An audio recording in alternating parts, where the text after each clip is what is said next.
ખૂબ જ જાડી હતી એટલે મેં એક યોગા ક્લાસમાં કસરત કરવા જતી.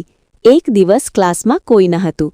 ત્યારે અશોક સાહેબે કસરત કરતાં કરતાં મને કહ્યું કે જો આ કસરત કરવામાં આવે તો રિઝલ્ટ તરત મળશે. અને પછી નમસ્કાર મિત્રો, મારું નામ પૂંજા છે. મારી ઉંમર 32 વર્ષની છે. મારા લગ્ન સંજય નામના યુવાન સાથે 2 વર્ષ પહેલાં થયા હતા. મારા માતા પિતા નાનપણમાં મૃત્યુ પામ્યા હતા. મને મારા મામાએ મોટી કરી હતી.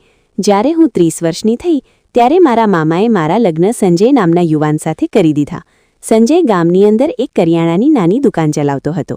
લગ્ન પછી મારું જીવન ખૂબ સુંદર હતું. સંજય મને ખૂબ જ પ્રેમ કરતા હતા. પરંતુ લગ્નના 2 વર્ષ થયા પણ અમારે કોઈ સંતાન ન હતું, એટલે થોડું દુઃખ થતું હતું. અમે બંને ઘણી બધી મોટી હોસ્પિટલમાં દવા કરાવી પણ પરિણામ સારું નહોતું આવ્યું.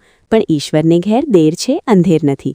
2 વર્ષ પછી મને સારા દિવસો આવ્યા અને મને એક દીકરીનો જન્મ થયો અને તેનું નામ અમે કાવ્યા રાખ્યું. પરંતુ હજુ કાવ્યા માંડ 1 વર્ષની થઈ ત્યારે અચાનક સંજયને ગંભીર તાવ આવ્યો અને લાંબી સારવાર બાદ તેનું મૃત્યુ થયું.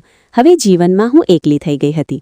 મારી પાસે કોઈ સહારો ન હતો, કારણ કે સંજયના માતા પિતા પણ મારા લગ્ન પહેલાં ગુજરી ગયા હતા. સંજયના મૃત્યુ પછી મને મારા મામા મામી તેના ઘરે લઈ ગયા. મારા મામાની પરિસ્થિતિ પણ સારી ન હતી, એટલે થોડા દિવસ પછી હું મારા સાસરીએ મારા ઘરે મારી દીકરી કાવ્યાને લઈને પાછી આવી ગઈ.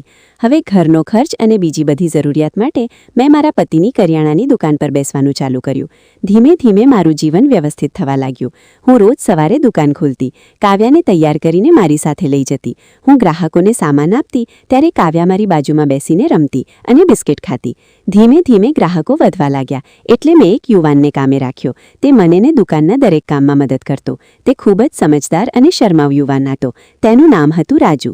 તે રોજ સમયસર કામે આવતો અને જ્યારે હું દુકાને ના હોઉં ત્યારે તે પૂરેપૂરી દુકાન એકલો સંભાળતો. પણ સતત બેઠાડું જીવન જીવવાથી મારું શરીર વધવા લાગ્યું. હું થોડી જાડી થવા લાગી અને મારી કમરમાં અને પગમાં દુખાવો થવા લાગ્યો. ત્યારે મેં એક ડૉક્ટરને બતાવવાનું નક્કી કર્યું. હું કાવ્યાને સાથે લઈને હોસ્પિટલ ગઈ તો ડૉક્ટરે કહ્યું કે બહેન, તમારે યોગાસન અને નિયમિત કસરત કરવાની જરૂર છે.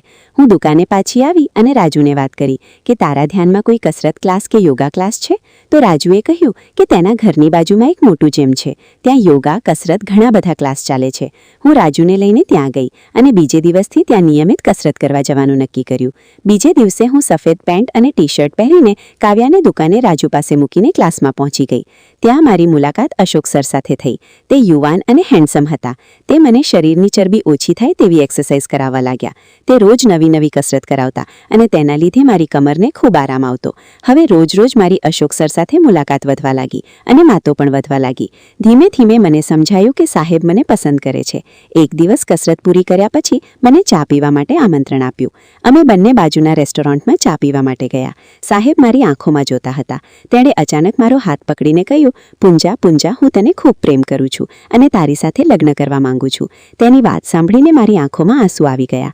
મેં સપનામાં પણ નહોતું વિચાર્યું કે મારા જીવનમાં આવો સમય આવશે. મેં કહ્યું, સર, કદાચ તમને ખબર નથી કે હું વિધવા છું અને મારી એક દીકરી છે. હું ફરીવાર લગ્ન કરવાનો કઈ રીતે વિચારું? એ વાત સાચી છે કે તમે ખૂબ સારા છો, મને ગમો છો. પણ સાહેબે કહ્યું કે પૂંજા, હું તારા વિશે બધું જાણું છું અને ઘણા સમય વિચાર કર્યા પછી મેં તારી સાથે વાત કરી છે. હું તને અને તારી દીકરીને દિલથી અપનાવવા તૈયાર છું. અને રહી વાત સમાજની, તો સમાજ તો સારું કરો તો પણ વાતો કરશે અને આપણી જિંદગી, આપણી ખુશીનો ફેસલો સમાજે નહીં, આપણે કરવો પડે છે. 2-4 દિવસ પછી અશોક પોતાના માતા પિતાને લઈને અમારા ઘરે આવ્યો. મેં બધા માટે ચા બનાવી. ચા પીધા પછી અશોકની માતાએ કહ્યું, પૂંજા, અમે તને અમારી વહુ બનાવવા તૈયાર છીએ. અને થોડા દિવસોમાં અમારા લગ્ન થઈ ગયા. લગ્ન પછી થોડા દિવસ લોકોએ વાતો કરી, પણ હું અને અશોક ખૂબ ખુશ હતા. અને આજે રોજ હું કસરત અને યોગા કરવાથી મારું શરીર પણ સામાન્ય થઈ ગયું છે. હું મારી જિંદગીમાં ખૂબ ખુશ છું. મિત્રો, વાર્તામાં આવેલા નામ, પાત્ર અને ઘટના કાલ્પનિક છે. તેનો કોઈ પણ વ્યક્તિ કે જાતિ સાથે સંબંધ નથી. વિડીયો સારો લાગ્યો હોય તો કોમેન્ટ જરૂર કરજો અને સબસ્ક્રાઇબ કરવાનું ના ભૂલતા. ધન્યવાદ.